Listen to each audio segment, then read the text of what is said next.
Hello guys, स्वागत है आप सभी का एक बार फिर से आपके अपने YouTube channel BSTS agri academy में। दोस्तों, आज हम लोग बात करेंगे हमारे जो प्रीवियस ईयर के एग्ज़ाम पेपर हैं उनके बारे में। दोस्तों, बहुत बच्चों के कमेंट आ रहे थे कि सर प्रीवियस ईयर के एग्ज़ाम पेपर ज़रा हल करा दीजिए, यानी कि उन्हें बता दीजिए कि क्वेश्चन किस टाइप के आते हैं। तो दोस्तों, उसी पर आज हम लोग बात करेंगे। गाइस, अगर आप लोग चैनल पर नए हो तो प्लीज़ चैनल को सब्सक्राइब जरूर करना। दोस्तों, ये जो हमारे पास एग्ज़ाम पेपर है, ये हमारा है BSc एग्रीकल्चर 5th सेमेस्टर का जो एग्ज़ाम पेपर है, यानी कि 2022 का ही है। अभी कुछ महीने पहले का जहाँ पर एग्ज़ाम हो चुके हैं उस यूनिवर्सिटी का है। दोस्तों, ये पेपर हमारा 4th पेपर है agriculture marketing and trade price का, यानी इकोनॉमिक्स का। दोस्तों, ये टोटल हमारा 3 आवर्स का टाइम दिया जाता है तथा मिनिमम 50 मार्क्स कैरी करने होते हैं। टोटली 50 मार्क का होता है। दोस्तों, बात करेंगे कि इसमें क्वेश्चन किस टाइप के आते हैं। तो दोस्तों, क्वेश्चन हमारे किस टाइप के आते हैं, ये जो है नोट यहाँ पर लिखा रहता है कि अटेम्प्ट ऑल सिलेक्शन पर इंस्ट्रक्शन, यानी कि सभी खंडों के उत्तर निर्देशानुसार दीजिए। दोस्तों, ये पेपर हमारा 3 खंडों में बटा रहता है, A, B और C। दोस्तों, ये पेपर जो हमारा 3 खंडों में बटा रहता है, A, B और C। यहाँ पर जो पहला खंड हमारा है attempt all part of this question, give answer of each part in about 50 word, each question carry equal mark, यानी कि इस प्रश्न के सभी भागों का उत्तर दीजिए, प्रत्येक भाग का उत्तर लगभग 50 शब्दों में दीजिए। और टोटल यहाँ पर 10 क्वेश्चन पूछे जाएंगे आपको, एक एक नंबर से। टोटल 10 नंबर एक कैरी किए रहते हैं। हमारा जो खंड ए है, यानी कि सेक्शन ए, हमारा टोटल 10 नंबर का होता है। इसके बाद में बात करेंगे नीचे क्या है। क्वेश्चन हमें दिया गया है, जैसे कि फर्स्ट व्हाट इज मार्केट, यानी कि बाजार से आप क्या समझते हैं। तो दोस्तों, बाजार से आप क्या समझते हैं ये आपको लिखना है टोटल, यानी कि मिनिमम 50 शब्दों में लिखना है, जिससे कि आप आराम से कर सकते हैं। नेक्स्ट होगा हमारा कि मोनोपोली मार्केट क्या है। दोस्तों, एकाधिकार बाजार क्या होते हैं, यानी एकाधिकार बाजार वो होते हैं जहाँ पर किसी एक शख्स की एकाधिकारिता होती है, यानी कि कोई एक ही खरीदने या बेचने वाला होता है, वहाँ पर हमारा उसे हम लोग एकाधिकार मार्केट यानी मोनोपोली कहा जाता है। उसके बाद नेक्स्ट है कि कृषि विपणन के उद्देश्य बताइए। ठीक है, right the objectives of agriculture marketing, कृषि विपणन के उद्देश्य बताइए। ठीक है, नेक्स्ट हमारा क्वेश्चन था कि what do you mean by imperfect competition, यानी कि अपूर्ण प्रतियोगिता से आप क्या समझते हैं। ठीक है, नेक्स्ट हमारा यहाँ पर क्वेश्चन होगा कि right about factor affecting product life cycle, यानी वस्तु जीवन चक्र को प्रभावित करने वाले घटकों को बताइए। तो क्वेश्चन वस्तु जीवन चक्र को प्रभावित करने वाले घटकों को बताइए। नेक्स्ट इसी प्रकार पूछा जाएगा आपसे कि मूल्य के अर्थ के बारे में लिखिए, यानी कि मूल्य के अर्थ के बारे में क्या है लिखिए। नेक्स्ट यहाँ इन्होंने पूछ दिया क्वेश्चन नंबर 7 पे एग मार्क क्या है। What is egg mark, egg mark के बारे में आपको लिखना है। इसके बाद में नेक्स्ट होगा कि FPO क्या होता है, फूड प्रोडक्ट ऑर्डर क्या होता है, इसके बारे में आप लोगों को लिखना होगा। नेक्स्ट होगा कि right about marketing cost, right about marketing cost यानी कि विपणन लागत के बारे में लिखिए। नेक्स्ट होगा कि राइट अबाउट एग्रीमेंट, यानी कि गैर समझौता के बारे में लिखिए। तो ये हमारा यहाँ पर क्वेश्चन जो सेक्शन ए था वो ख़त्म हो चुका है। दोस्तों, ये आपसे एक एक नंबर में पूछा जाता है 10 सवाल। ठीक है, तो 10 सवाल एक एक नंबर में पूछे जाएंगे आपको सेक्शन ए से। इसके बाद बात आती दोस्तों, इसके बाद बात करेंगे हम लोग सेक्शन बी की तरफ। तो सेक्शन बी जो हमारा होता है, ये होता है टोटल हमारा 25 नंबर का, यानी कि 5 क्वेश्चन पूछे जाएंगे आपको 5-5 नंबर से। तो इसमें है attempt all question, each question carry equal mark, right answer of each question in about 200 word, यानी कि सभी प्रश्नों के उत्तर दीजिए। प्रश्न को आपको मिनिमम 200 शब्दों में लिखना है। 5 क्वेश्चन होंगे, दो को एक क्वेश्चन हमारा 5 नंबर का होगा। ठीक है गाइस, तो ये आप सेक्शन बी आपका 25 नंबर का होता है और सेक्शन ए 10 नंबर का। तो इसके बाद में देखते हैं कि क्या क्वेश्चन पूछे गए हैं यहाँ पर। Define demand, discuss the factor affecting the demand, यानी मांग को परिभाषित कीजिए तथा मांग को प्रभावित करने वाले कारकों का वर्णन कीजिए। मिनिमम 200 शब्दों में लिखना है। क्वेश्चन नंबर 2 है। इसके बाद में हमारा क्वेश्चन नंबर नेक्स्ट देखते हैं कि क्या है।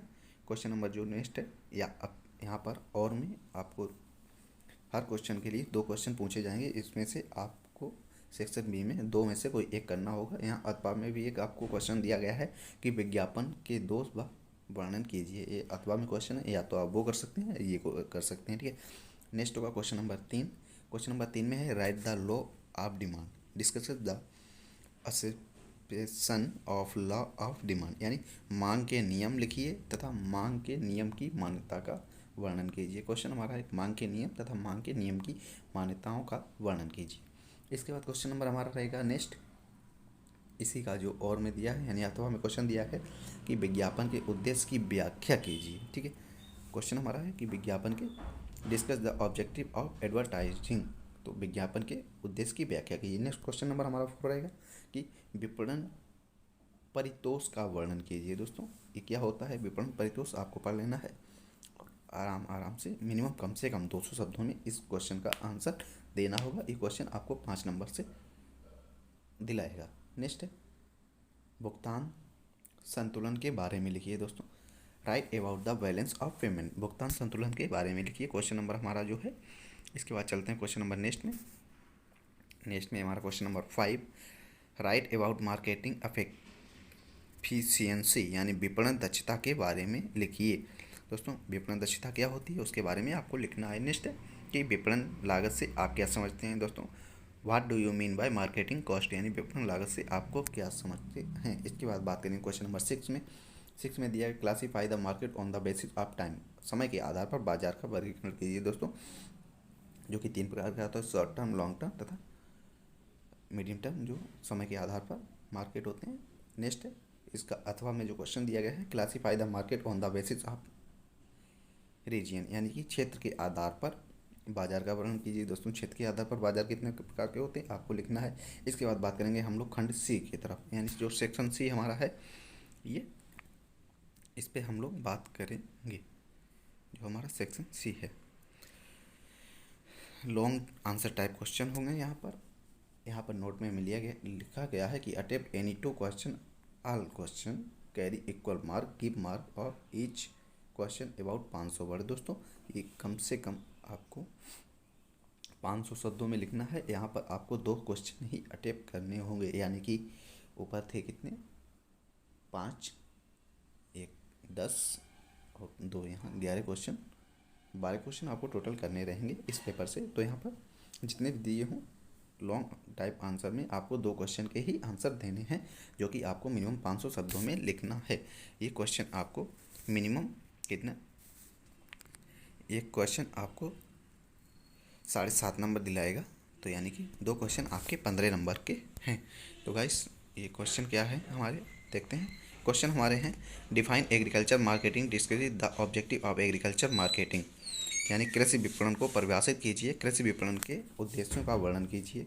जो आपका क्वेश्चन नंबर 7 है, कृषि विपणन को परिभाषित कीजिए और कृषि विपणन के उद्देश्यों का वर्णन कीजिए। नेक्स्ट है question number 8, write the meaning of product life cycle, what are the factor which affect the product life cycle, यानी उत्पाद जीवन चक्र का अर्थ लिखिए। उत्पाद के जीवन चक्र को परिभावित करने वाले कारक कौन कौन से हैं, इनका वर्णन कीजिए। दोस्तों यहाँ पर 2 क्वेश्चन हो चुके हैं, क्वेश्चन नंबर 1 और दिया गया है, 2 और दिए गए हैं। इसमें 4 में से आपको केवल 2 क्वेश्चन ही करने रहेंगे। Discuss the objective of function of sales promotion, यानी विक्रय संवर्धन के उद्देश्य एवं कार्यों का वर्णन कीजिए। इसके बाद यहीं पर हमारा क्वेश्चन नंबर जो लास्ट दिया गया है, guys discuss in detail about the advantage of cooperative marketing. दोस्तों जो सरकारी विपणन के लाभ हैं विस्तार से वर्णन करना होगा आपको।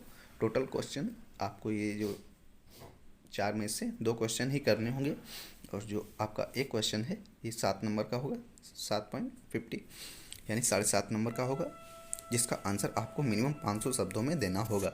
तो गाइस ये हमारा प्रीवियस ईयर का पेपर था agriculture marketing and trade price का, जो कि हम लोग कर चुके हैं।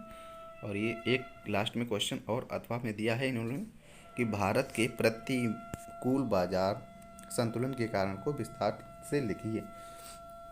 जो हमारा लास्ट में क्वेश्चन नंबर 7 दिया गया है 7 पेज पे, यानी कि और में इन्होंने दे रखा है कि ना आए तो आप ये कर सकते हैं।